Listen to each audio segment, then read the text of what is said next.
Pixel Sift is proudly supported by Murdoch University School of Arts. At Murdoch University School of Arts, you can study a degree that'll keep up with the fast pace of modern media and learn how to debug a complex studio or a live stream setup like we can now do here at Pixel Sift. It's been designed in consultation with industry and business, and the Bachelor of Creative Media allows you to specialise in sound, graphic design, screen production, photography, or even games art and design. Whether you like playing and talking about games or making your own with your creative skills, you can use the Bachelor of Creative Arts to pick up a broad range of skills that'll make you a competitive candidate when you head into the workforce. You can search Murdoch University and head to the website for more information. Murdoch University School of Arts, proudly supporting Pixel Sift.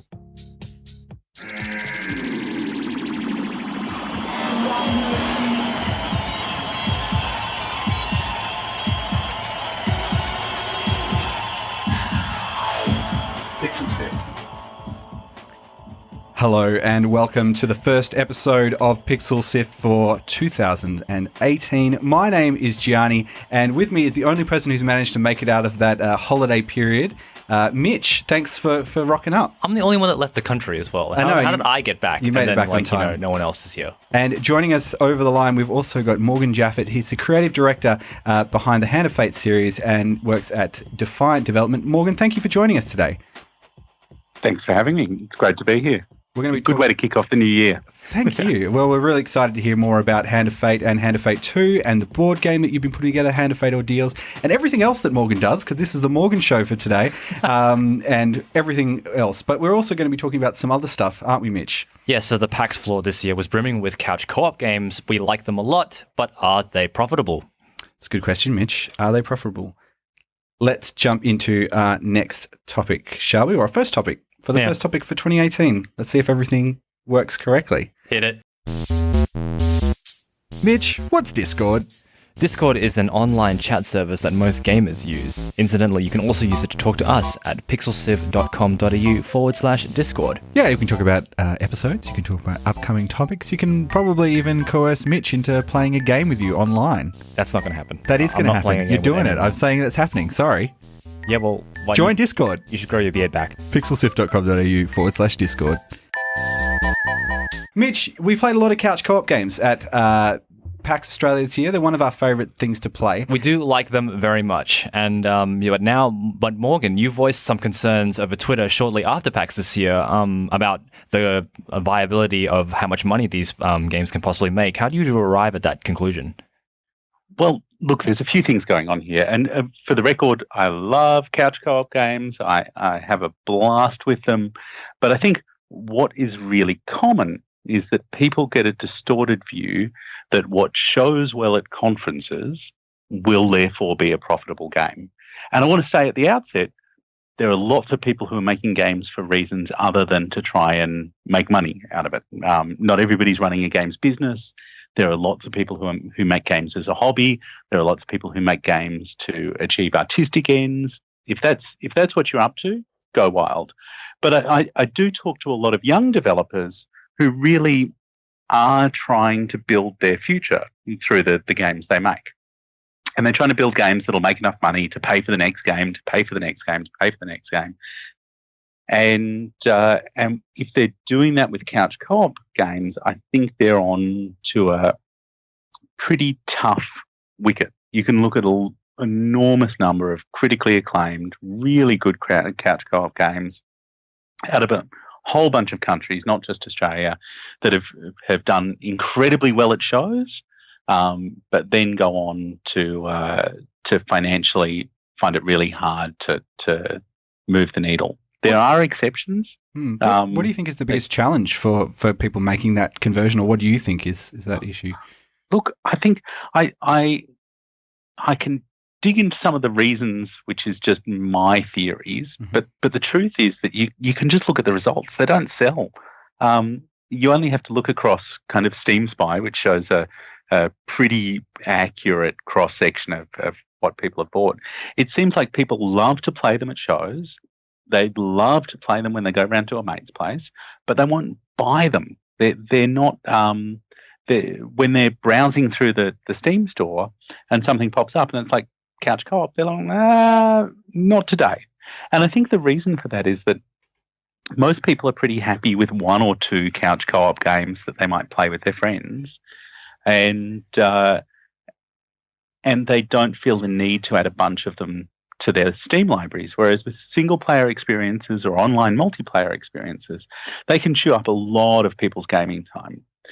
Consoles are slightly different to PC. You get slightly better results on consoles, but even there, selling digital download and titles is hard, like really hard in the current market. And it seems to be not what people are using their consoles for as much. Do you think it's also, there's a factor that by it being a couch co-op game where you have multiple people playing the same game, you're already splitting the number of purchases? Yes, absolutely. Well, that factors into it, right? In a 4-player sense, you've only got one purchase there for the 4 players, which starts things off tough. Why do you think it, I guess people coming out of their early career and getting into the games industry, why are they so drawn to making this sort of game? Have you spoken to some other developers and see why that was the direction that they went in? Well, I can tell you one of the big reasons is that a couch co-op game is instantly 10 times better than any other game that you could build with the same amount of effort. And the reason for that is as soon as you put a controller in somebody else's hand, you get the best AI known to mankind, which is a human being. And it's really hard to build gameplay that humans can't make fun. Like, you look at how many of the games of kind of history have been built with just a couple of rocks. Like Mancala is a great game for people to play. It's a couple of rocks and you dig a few holes in the sand and you're ready to go.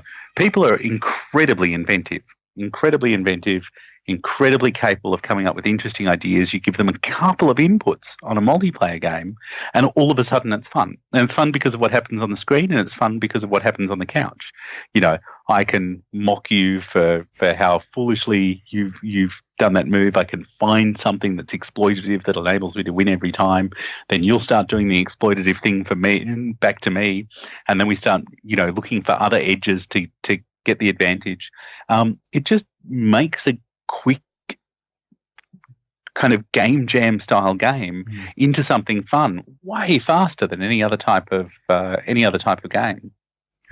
If people are trying to, as you said, there's people out there who want to try and make this their career, and I guess people are trying to be as quick and fast and agile as possible. Can you kind of understand the draw towards this, or do you think there is a perception that maybe everything else is too hard to make if you're starting out? No, I absolutely understand the draw. And the other thing that happens is you take it to a show like PAX, and you get all of these people. You can pull 4 people into your booth. They're there to play games. They'll sit down. They'll have a good time. They'll tell you that they thought it was great, and you get this really fabulous positive feedback loop that I think when you're young and inexperienced makes you go, well, we've got a hit on our hands, right? And unfortunately, I know that there are so many ways to make people happy and not to sell any games. I've made games people have loved that haven't sold any units, and that's, I think that market analysis side is missing from a lot of those conversations, which lets those developers down. But I 100% understand why they can do it. And the thing I would say is that even though it is easy, there are other paths. You should always look at what resources you've got available to you in terms of time and effort. There are other ways to use those resources to push in a direction of something that's more likely to end up as a profitable title in the end. So, I mean, what are some of these other paths that you would sort of recommend to these early stage developers, and if they're thinking about taking their first step in? The thing I think every developer should be doing is some form of market analysis for the market they're in. When we were making mobile games, we would look at the new releases every week when they came out. We would scan down the list of new releases. Everybody was releasing one day or in the 24 hours before the App Store updated. We would run down the list. We would look at every game. We would download as many of them as we could. We would give them a quick play. We would try and evaluate which ones we thought would be editor's choice and in the games we recommend list the next day. We would compare those results to what actually happened. We would then see through App Annie how long those games hung around in the charts, use that to estimate sales. We did that every week. That was part of our business. We did that every week for 3 years. And by the end, you start being able to look at games and go, you know what? I think this is a game that's likely to succeed, even when it's something new and fresh, right? You can still look at it. Gorogoa came out a few weeks ago, and you can look at that and you can go, yep, that's great. That is a success. It's a paid game on iOS, so it's a success that will be moderated by the fact that paid games are only so successful nowadays. Free-to-play games tend to make a lot more money, but you know that it's a one-person game. They put 5 years into it. You can look at that and say, I reckon that it'll be worth the time they spent, the 5 years they spent on making it. You can make those sort of projections and estimations. And now that we're on Steam, we do exactly the same thing. We're looking at the top charts every week. We know which games are through. We know which games from the top to the bottom. And whenever anything is coming out, Dan, who's my business partner in Defiant, our technical director and the co-founder, Dan and I are like, what do you think it's going to sell? Do you think it'll sell 5,000 units? Do you think it'll sell 10,000 units? Do you think it'll sell 50,000 units, 100,000 units in the first month? And SteamSpy now gives you a really good tool to compare those guesses to the reality. And I've found we're mostly right. We're mostly right, and when we're wrong, that means we've got something to learn, which is great. And we've gone from being mostly wrong to mostly right. And that market research, indies have to do. How accurate do you find SteamSpy? I guess you've got a couple of games out there now that you can compare it against. Is it a relatively accurate tool to use to get an idea of what? It's good if you watch it very closely, because things like free weekends, humble bundles, sales, all throw the numbers out, right? So you need to be able to. You kind of need to keep on top of it. If you're watching a game at launch and it's probably on Steam at launch week and there's a few keys coming in from press, but there's not a lot of stuff happening elsewhere, generally it's pretty accurate over the launch week. Takes a few days to get to be accurate, and you get a sense pretty quickly for the places where it's not very accurate. So if a game sold less than 2,000 copies, then it's not super accurate about exactly where they fit in that mix. It can be out by as much as 100%. But once you get up to numbers that are a little higher, and particularly if there's been some time after the launch week, they tend to be accurate. They're kind of plus or minus about 10%, we've found for most developers we've compared notes with. And I guess you've mentioned Gorogoa there, but what are some other good examples you think that people can look at as sort of a small team that's put together something really interesting? Gosh, that's a great question. I think I would say in terms of Australian titles, look at Forts, which is a game that's was released this year. That's fabulous. I love Forts. And great game, great team. Again, quite a long development cycle. Tim worked on that on and off for most of a decade. 10 or more years. Yeah, that's right. But the real work came in the last 2 or 3 years with him and Nick pushing on it, and then Jeff. So that's a good example of a small, like a very refined and iterated idea then taken to a really good place. Yonder, again, is a small team game. Android Assault Cactus. I mean, I don't want to focus just on Brisbane games, but yeah, I love Brisbane games. Yeah, that's right. But all of those are really good examples of hitting that mark, right? There's some there's a lot of things that are happening in other places, but all those games are commercial, which is good. And I guess I could chuck in the games that John Kane works on. Mallow Drops is another good example. Killing Time at Light Speed.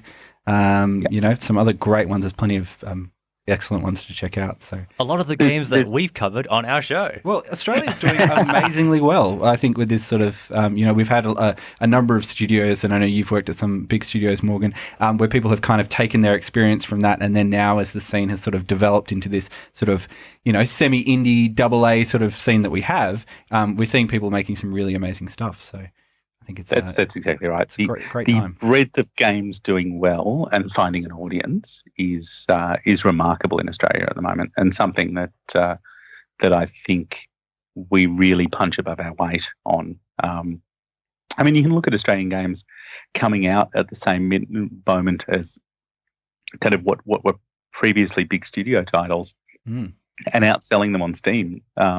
So it's been a good run. Hollow Knight is a fabulous example, right? That's a 10 out of 10 Adelaide game that's up for a lot of awards this year. You know, Team Cherry did really good things. They took a small team and really busted it out.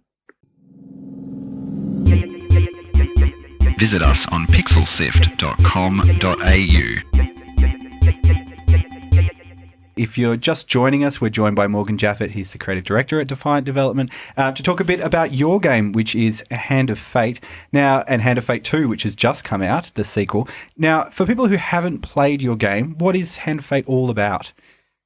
So Hand of Fate is a game of life and death against the dealer, who's a character who sits across the table from you and offers commentary throughout the game.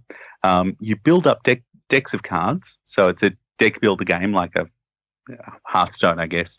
But those decks of cards are then laid out to become the dungeon floor that you move through.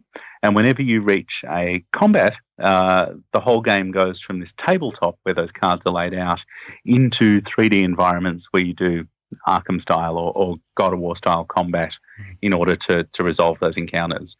So it's a little bit a deck builder, it's a little bit an action game, it's a little bit an RPG, and it's a little bit like a nostalgia fueled journey through old D&D campaigns and choose your own adventure novels.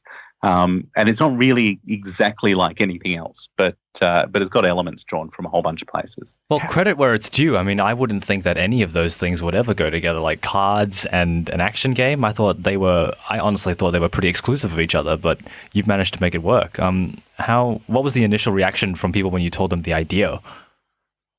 I think so. The initial reaction from most people, honestly, is confusion.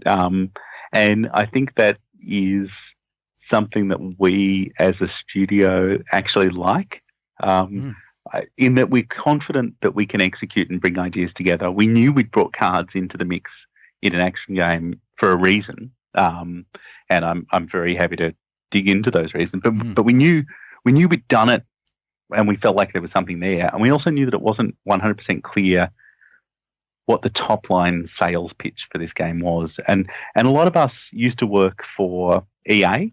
And I don't know if you know much about the way EA rates ideas internally, but they're very obsessed, or they were in my day, about this thing they call the Razor or the X, which is effectively the kind of top line vision for the game. You know, why will people talk about this? The whole game needs to be boiled down into one sentence.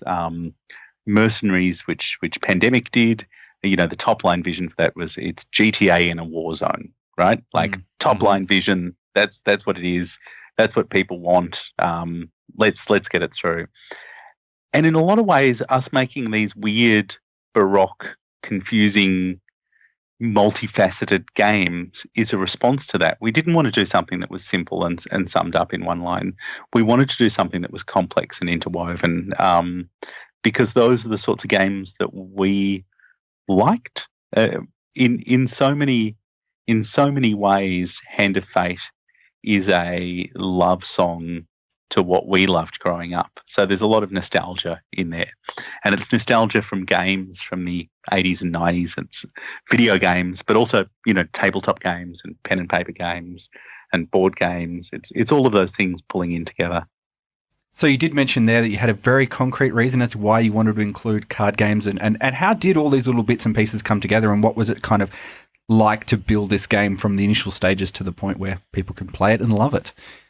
So we have a really organic process, but what actually the drive for the cards came from our previous game. So we made a game called Heroes Call, and Heroes Call was a Diablo-style mobile dungeon crawler. And a pretty good one for the time, actually. I was really happy with what we did.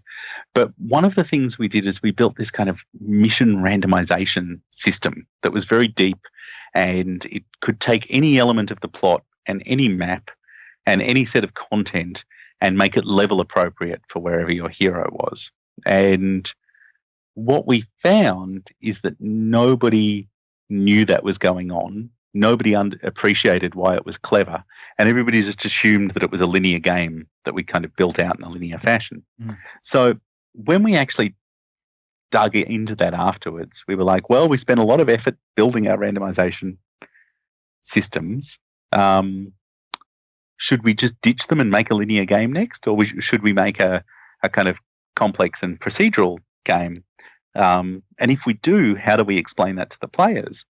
And we kind of brooded on that for a while. And then somebody was like, what if when we randomized it, it was a deck of cards and players could see the bits shuffling through and then know what card they'd drawn? And as soon as we settled on that, we were like, that's great. And then some cards can be story and some cards can be combat. And because we play a lot of board games and card games, as soon as we settled on the card motif, we were like, well, that lets us do mechanics that work on the tabletop. That lets us have cards for items. There were all of these things that flowed forth from it. But it was really driven by this desire to make the randomization meaningful. I love how you said you wanted to make the randomization meaningful, because I ended up looking forward to the card part of the game more than the action part when it was being played. I was just I liked it. I liked rolling a card and being like, oh, I don't want that. That's the worst. It's like, oh, seriously, ambush, like that kind of thing. And that added a break and a bit of change to the gameplay that a lot of games struggle to make meaningful change and still continue as like a functioning unit. And I like that a lot. It also lets us do really expensive things, right? So if you imagine this game as a BioWare RPG, every time you meet a character, that character has to have a 3D model. If you want to meet them in a new environment, then you have to model that environment. That's time consuming and expensive and effort. Whereas we can just write, a giant eagle sweeps you up in its claws, carries you, and it shows you the map of the entire land laid out, and we can flip some cards over while we do that to show you the map of the entire land laid out, and the wizard upon it turns to you and says, where would you like to land? And you can pick a spot. And that card, if you in pure text and mechanics, is quite cheap to make by comparison. So, and I agree with you. One of the things I like most about Hand of Fate is the rhythm of the game. It moves you from part to part in a way that I think is really interesting. It's part efficiency, part style with the... yeah, exactly. Now, you've just released Hand of Fate 2. What was changed and what did you build on from this original game that you had a nice framework there, and what was changed for the sequel? So when we finished Hand of Fate 1, one of our designers, Liam, turned around and he's like, I know what a Hand of Fate game is now. It's a shame we've only kind of worked it out at the end. And he was right, because that is our organic process means our games come together at the end, and there's a lot of refinement that happens in the last moment. And Hand of Fate 2 was really driven by the desire for us to say, well, we know what a Hand of Fate game is now. It's a new thing. Nobody had ever made one of those before. Now we've made ours. Let's make as good a one as we can. We know what we're doing now. We know how all the pieces go together.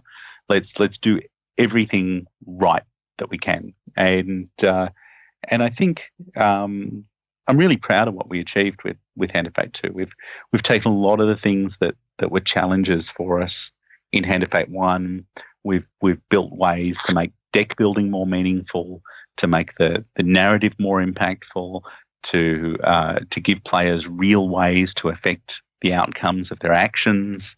It's a very different experience. So if Hand of Fate 1 was kind of the first stab at our understanding of that idea, and Hand of Fate 2 for us is the final word on that sort of game. As it's the final word, does that mean that you would be just building on Hand of Fate 2, or is there a Hand of Fate 3 down the track, or how does that sort of change the way that you do further games, or are you done with Hand of Fate? I will never say never, because that will just come back to bite me. Yeah. But the truth of the matter is, we've built Hand of Fate 2 so that we can build additional content much more easily and much more meaningfully. With Hand of Fate 1, we did 6 separate DLC updates, 1 paid and 5 free, in about the year after it launched. We have plans to do at least that much and more for Hand of Fate 2. Hand of Fate 2 has been built so that it can be a platform for us to keep delivering different ideas and new content on in a much more straightforward and understandable fashion than Hand of Fate 1. And we're starting work on something fresh. So we're putting new Hand of Fates, Hand of Fate 3 as opposed to more stuff for Hand of Fate 2, on the back burner for at least a while. For me, if we were to do it again, I've always said I'd like to do a different genre. So, Hand of Fate Wild West, or Hand of Fate Mafia, or Hand of Fate Space, or I was just going to say that I that would love to see Hand of Fate in space, and you just said it, and that'd be great fun. There you go. Yeah. So those sorts of things, and there's the or the common conversation around the office is the Hand of Fate romance game, which is Hand of Date. Yep. Done. Sold. Ship it. Do it. Now, and don't get me wrong, it is often that a pun is the driving force for a development policy with our team. Now, you mentioned that you worked at some bigger studios. You worked with Pandemic, and you've also worked with Relic and Irrational Games as well. Now, what sort of experiences did you kind of take? I know you mentioned you had that sort of top-line brief for your idea of your game, and you brought that along. But what other things have you brought from these bigger companies, and what sort of things do you do differently at Defiant? So I think one thing that I feel like I was trained to make games at Irrational, and that was very much in the Looking Glass lineage, where you simulate things and you attach systems together and you keep building, and you build those things together until such time as all of those systems work together and fun falls out the other end. And then when I was at Relic, I was really fortunate to work with Josh Mosquera, who's a very talented designer, and Rob Cunningham, who's an amazing artist. And that showed me a way to build a project that was a lot more, scoped and predictable, where all those systems were designed in advance and the ways they fit together were designed in advance. And an artistic vision really held up that game, as opposed to Irrational, where a kind of narrative and conceptual vision really held things up. And then working in big kind of AAA studios, Ubisoft and EA, I got a sense of how all those things worked end to end. Defiant's a bit of a melange. So there's a blend of all of those elements there. But one thing that we say a lot is we like to go where we don't know how to get out of until we've done it. Mm-hmm. So we go into dark places, and we go into dark places because we're confident in the ability of our team to deal with what they find there, whatever it may be. And we're confident in our ability to build torches and compasses and use those to find a way through the terrain that's currently unexplored. So every game we try and make sure has something that we don't know how to do when we set out to do it. And we combine that with leaning on the things that we do know how to do, so that we've got a stable base to work from. You mentioned a little bit before that, you've got this team now, and you've got an idea of what a Hand of Fate game is, and you've been working with Rule Make to translate the game of Hand of Fate into a physical board game. How did that sort of process begin, and what did how did you change it, and what did you adapt to bring it to the physical world? Well, the great thing about working with Rule Make on the Hand of Fate board game is that they understood from the very start. And the reason we work with them is they're not far away geographically, but more than that, they're probably the best in Australia at what they do. And I'd watched them go through the Kickstarter and release process on a number of games previously. I really admired their professionalism. I just before we began this conversation, we were talking about the difficulties of doing physical goods and Kickstarters. And we did a Kickstarter for Hand of Fate 1, and I'd watched them do, I think, 4 Kickstarters since when we did Hand of Fate 1 to when we were talking to them about doing the Hand of Fate board game. And with every one of them, they do weekly updates, they have a really clear production plan, they hit their deadlines, and they deliver something really exciting. So they were super professional, and we were talking about wanting to do a Hand of Fate board game. I had some thoughts, and I started on a design, and Dan, my business partner and co-founder, was very frank with me, and he's like, "Look, the question is, do you want to make it or do you want it to get done?" And the answer was we wanted to get it to get done. You know, we wanted to have a game out around the same time as Hand of Fate 2 came out. So ideally the Kickstarter just before and the physical release just after. And that meant working with partners. So we kind of asked Rule Make, you know, would they be interested?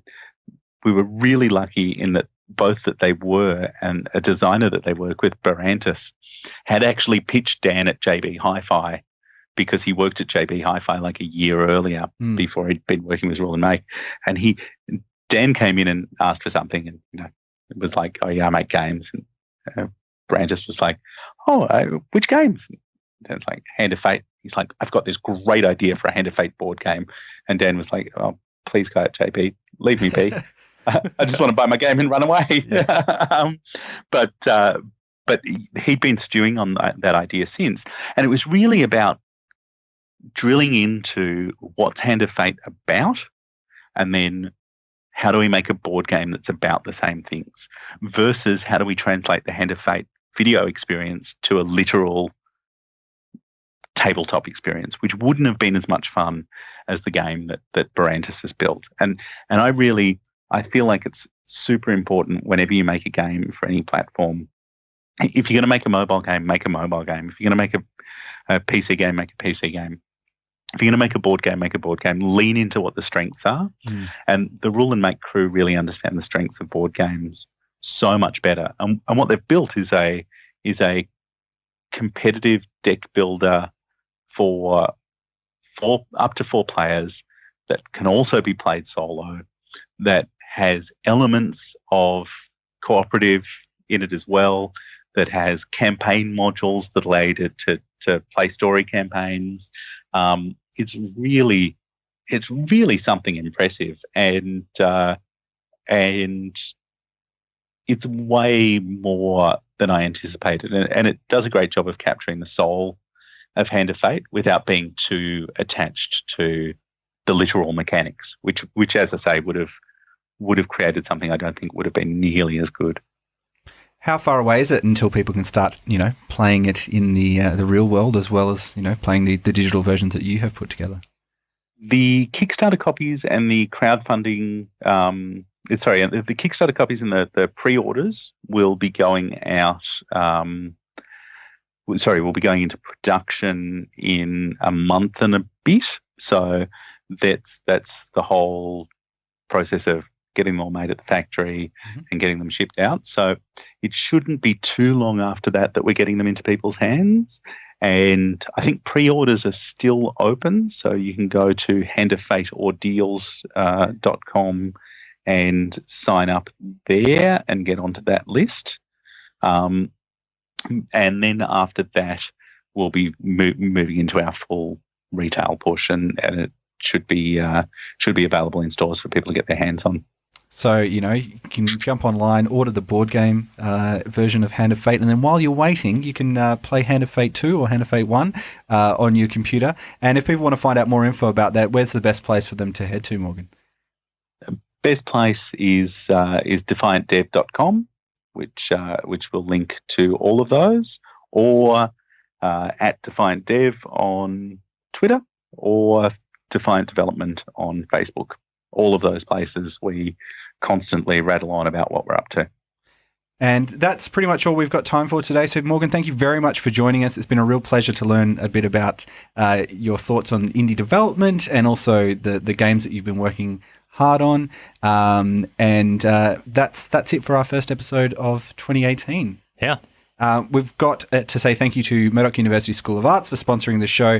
As always, you can find links to everything that we've talked about, including the board game version of Hand of Fate Ordeals, or Hand of Fate 2, which you can pick up on multiple different platforms now. On our brand new website, which I have just spent the last month or so reprogramming myself. Dude, he's so proud of it. He walked in the office today. It's like, Mitch, look at the website. Tell me how much you I've been love the looking at it website. all weekend. Yeah, it's great. I need to hear it. I need the validation, Mitch. It's very important to me. That's at our normal address, which is pixelsift.com.au. Mitch, we've got other sources if people don't want to go to our website, if they hate me and they don't want to go check it out. Yeah, so you should definitely go to those instead of the website. It's facebook.com/pixelsiv, twitter.com/pixelsiv, twitch.tv/pixelsiv if you listen to it on Twitch, thank you very much, and on youtube.com/pixelsivau for all the episodes. You can find them on there too.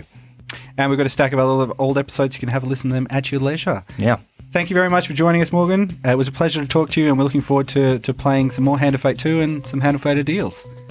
Thanks for having me. Yep, our next episode will be on the 18th of January at the same time, and we got a Let's Play next week if you can't wait. There we go. See you then.